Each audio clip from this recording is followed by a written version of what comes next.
Here's a gift, $2,000. After giving birth, my husband and I returned to his family home, and his mother handed us an envelope supposedly containing $2,000 as a baby gift. After checking the contents, I threw the envelope into the trash. This was the final straw after enduring daily disparagement from my mother-in-law and senior employees. What are you doing? Apologize to my mom. I sternly told my flustered husband. Can you say the same thing after seeing this? Upon checking the contents of the envelope, my husband glared at his mother with an anger I'd never seen before. This moment led my husband to make a crucial decision. My name is Alice Catcher, 28 years old. I married Harrison through an arranged marriage.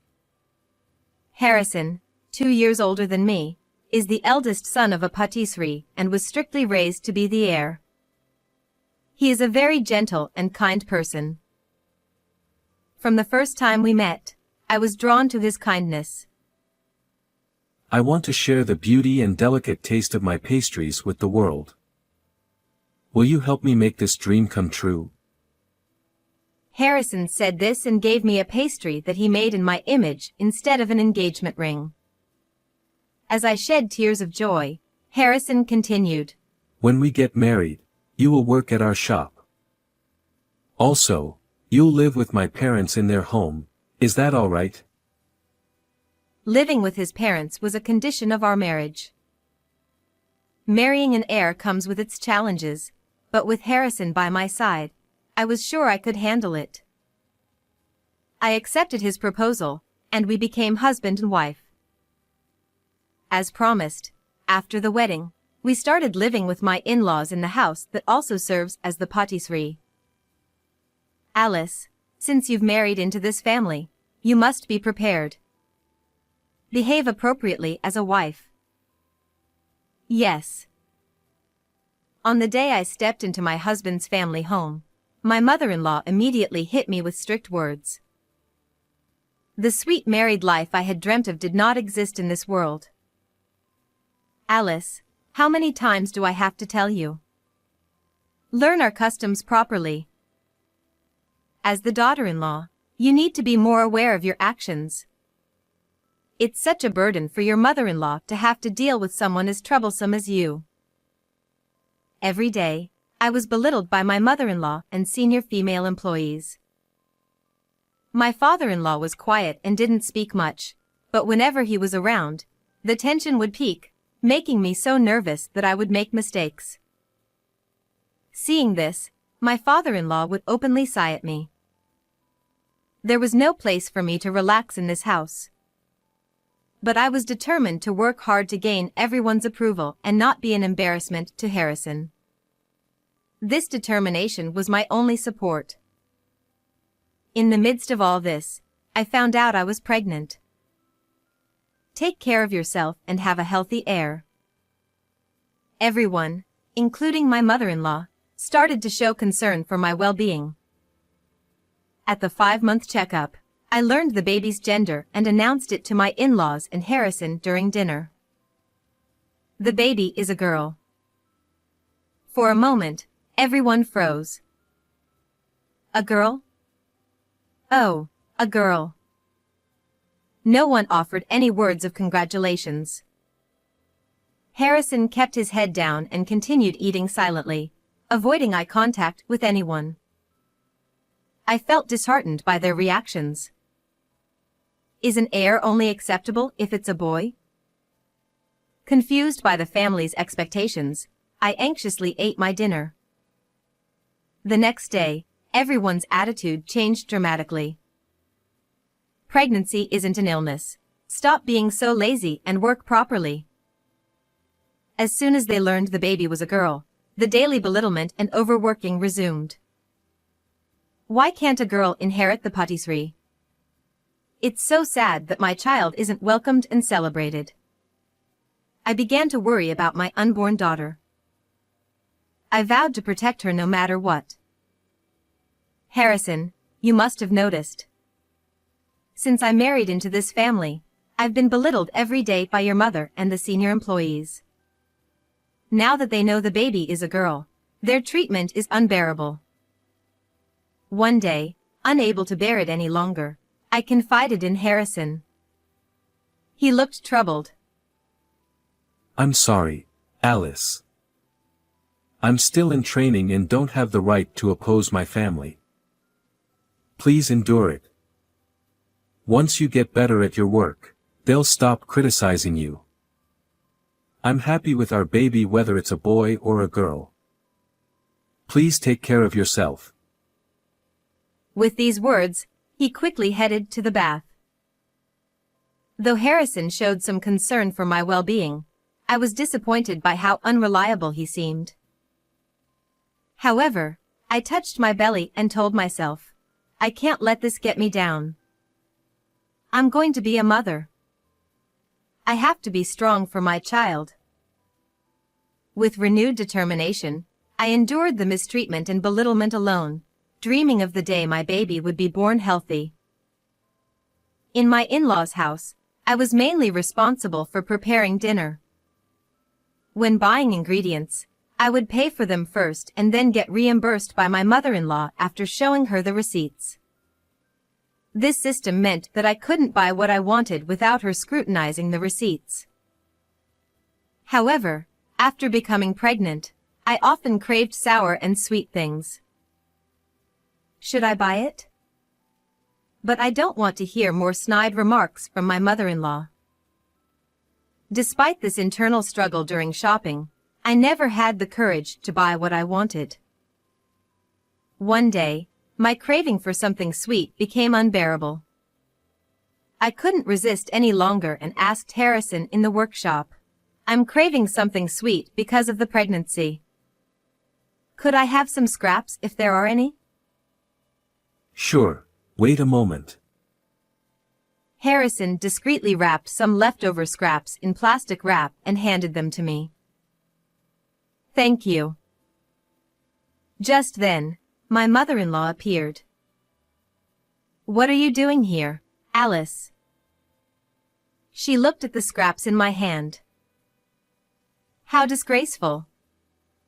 This is a workshop for professionals. You are not allowed in here anymore. She took the scraps and chased me out of the workshop. One day, when I opened the refrigerator to prepare dinner, I found it stuffed with high-end ingredients like expensive beef. I asked my mother-in-law for permission to use them. Can I use the food in the fridge? What are you talking about? Those are for Cindy, who's coming back the day after tomorrow. Don't touch them. Cindy is Harrison's sister, who married a farmer. She was 3 months pregnant and returning home because of severe morning sickness. 3 months pregnant and returning home? At 7 months pregnant, I've been told, pregnancy isn't an illness.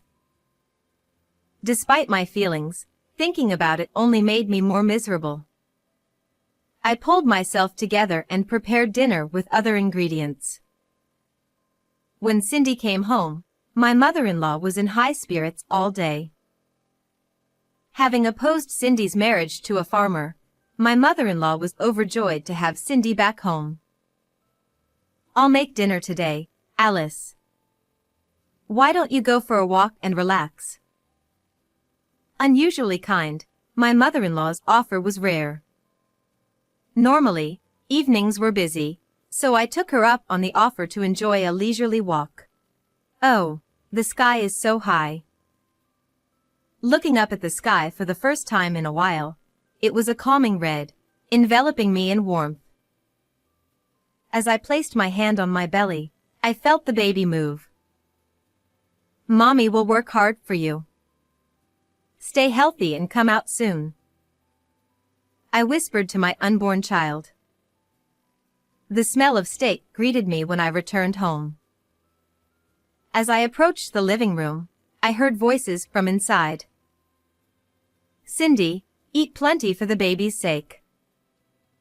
Peeking inside, I saw my mother-in-law setting a feast before Cindy. My father-in-law and Harrison were also there, quietly eating steak. What about Alice's portion? At Harrison's question, my mother-in-law replied, "Oh, it's fine. I made some stew for her." Without another word, Harrison averted his gaze from me. So there's no steak for me. Unable to bear it any longer, I quietly retreated to our room. Even though I'm pregnant like Cindy, no one tells me to eat plenty. Instead, I'm excluded. The realization of being treated so unfairly overwhelmed me, and I couldn't stop the tears. Why do I have to endure such treatment? No one in this house welcomes me or my baby. I wish I could just leave this place. Tears streamed down my face uncontrollably. After a while, Harrison came over with a cold steak. I brought my portion secretly. It's cold, though.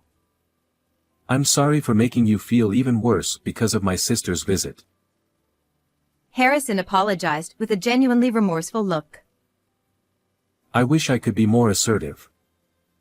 I'm not good with Mom or Sis. Mom had a tough time being harassed by my grandmother, so she probably thinks this is how in-law relationships should be. Sis has disliked me since childhood because I was the pampered eldest son, and she would always be mean to me behind the scenes. Both of them are strong-willed and troublesome, so honestly, I don't want to be involved with them. His family's issues were none of my concern. Even though he apologized, I realized that he wouldn't protect me or our child in the future. His unreliability made me feel even more miserable. Urged by him to eat the steak, I had no appetite, but I forced myself to eat the cold steak for the sake of the baby. Despite the steak being high quality, I couldn't taste anything. Mechanically chewing, I somehow managed to swallow it. Life after Cindy returned was particularly hard on me as a pregnant woman.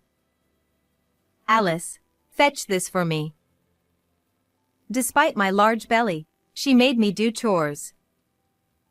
Cindy should rest until her morning sickness subsides. Meanwhile, Cindy lounged around all day, pampered by her family. We were both pregnant, but my belly was much bigger. It was unfair. I had no choice but to endure it quietly for now. Alice, I bought some pudding for you. Feeling pity for the harsh treatment I endured, Harrison began secretly buying me things I wanted to eat, which was a small comfort. One day, I saw in Cindy's room a collection of high-end baby and maternity items. I had bought everything cheaply from an outlying store out of consideration for my in-laws. Both our babies are their grandchildren, so why such disparity? Trying not to dwell on it, I still felt deeply saddened. Finally, on December 20th, I gave birth to a baby girl. Harrison was overjoyed and cried tears of happiness. I'll become responsible and protect you and our child. He promised. After being discharged, I returned to the in-laws' house, where surprisingly, his mother greeted us with a smile. "Let me hold her." When I handed over the baby, she, having raised 2 children, skillfully soothed her. Even she finds her grandchild adorable. Her behavior reassured me a bit. After a while, she handed the baby back to me and took an envelope from her pocket, giving it to him. "Here's $2,000 as a gift." "What? That much?" I was surprised, but he seemed unfazed. Maybe such amounts were customary for celebrations in this house. He handed me the envelope without checking the contents, so I took it after placing the baby in the crib. I decided to check inside just in case. What's this?" She averted her gaze with a smirk. "That's enough." I threw the envelope into the trash. Hey, what are you doing? Apologize to Mom. He panicked. Can you still say that after seeing this? I picked up the discarded envelope and showed him its contents. His brows furrowed. The envelope didn't contain $2,000, but a bundle of receipts and invoices for luxury baby items and maternity goods that his parents had bought for Cindy. What is this, Mom? Even he raised his voice. It's normal for the eldest son's family to cover our expenses. She shamelessly spouted nonsense. Why should we pay for Cindy's maternity and baby goods? I couldn't stay silent anymore. I resolved to leave this house with my child. At that moment, his low voice echoed. We're leaving this house. What? The room fell silent, and everyone, including me, looked at him. He glared at his mother with a rage I'd never seen before.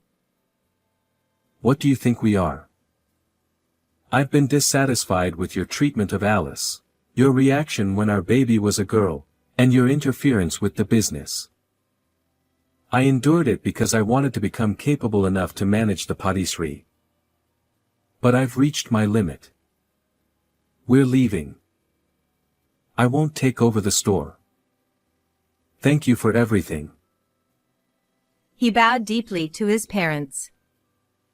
Shocked into silence, they eventually left the room quietly. Alice, I'm truly sorry.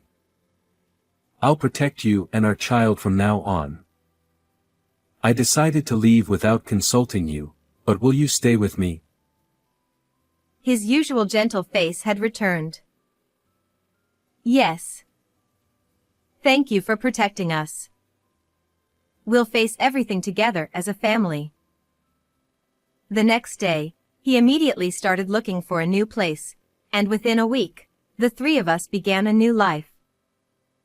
The new apartment was small, but it was a peaceful and happy space for me. Eat well and rest whenever you can. And surprisingly, the new place was just a 5-minute walk from my parents' house. Harrison is wonderful.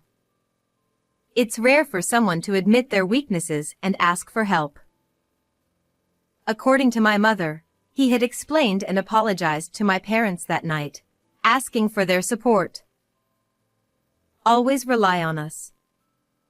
We're thrilled to have you close by. Her kindness brought me to tears. Meanwhile, his mother sometimes asked him to bring the baby to visit, but he only sent photos. After discussing it, we decided it was best to keep some distance from his parents for a while, and we kept our new address secret. Thanks to that, we had peaceful days. Alice, we're running out of diapers. I'll go buy some. He actively helped with chores and childcare, and we cherished our modest happiness every day. I want to start a business. One day, he told me this. Drawn to the allure of sweets since childhood, he hadn't given up on working with them, even after giving up on inheriting the family business. He still dreamed of sharing the beauty and delicate taste of sweets with the world. He decided to start an online sweets company. Inspired by him, I also wanted to help fulfill his dream. Utilizing my brief experience with the in-laws bakery, I brainstormed ideas while managing housework and childcare. Look at the pretty sweets Daddy made. One day, he showed our child his sweets. Although our baby couldn't eat them, they were mesmerized by the gentle colors and giggled excitedly. Seeing this, I had an idea. How about making sweets that even babies can eat? Envisioning the baby's smile, I shared the idea with him. That's a great idea. He embraced the concept. We focused on developing baby-friendly sweets using natural sweetness from ingredients like yams, without sugar or artificial colors, showcasing the ingredients' natural hues. Within 3 months, we created the envisioned product. Initially, we placed it in a friend's patisserie to gauge customer reactions, and it was surprisingly well received, praised as perfect for birthday parties. Encouraged, we began selling online, and it quickly became a hit. Featured in the media, our company grew steadily. As the business flourished, we were fully occupied with childcare and work, but by the time our daughter turned 2, the company had stabilized, generating consistent income. With more stability, I began thinking about his family. After we left, Cindy developed preeclampsia and was hospitalized. Her unhealthy diet of high-calorie foods and lack of exercise likely contributed. Though she had a difficult pregnancy, she gave birth to a healthy baby boy, which must have relieved everyone. Unfortunately, his family's patisserie struggled without him and eventually closed. What happened to your parents after closing the shop? I asked him. They were living modestly on their pension. Though I had few fond memories, they had raised him. 2 years had passed since we left the in-laws' house, and as my anger subsided, I discussed with him the idea of giving them $2,000 each as a birthday present. This amount came from what his mother had mentioned as a birth gift. I wasn't sure if she remembered, but if she did, I hoped it would prompt her to reflect. Later, we received a call informing us that the money had arrived, and they were very pleased. While we weren't ready to visit yet, I believed time would heal things. As long as we lived with dignity, things would eventually improve. Parenting was still challenging, but with the support of my parents, I could work on our confectionery business with him. Mom, is this my candy? Yes, Daisy. Aren't the petals beautiful? Do you like it? Delicious. I'm happy. She put her hands on her cheeks, showing a very happy expression. This was a candy we developed for 1-year-olds that melts in the mouth without chewing. It was shaped like the petals of the flower daisy, after our daughter's name. I hoped this candy would bring smiles to everyone, just like our daughter does. Mommy say, "Ah," for me. She placed the candy in my mouth, and its gentle sweetness melted away. I love your face when you eat candy, Mommy. I wished that such happy moments would come to people worldwide as they enjoyed our sweets. How did you enjoy today's story? Please don't forget to subscribe to our channel. See you in the next video.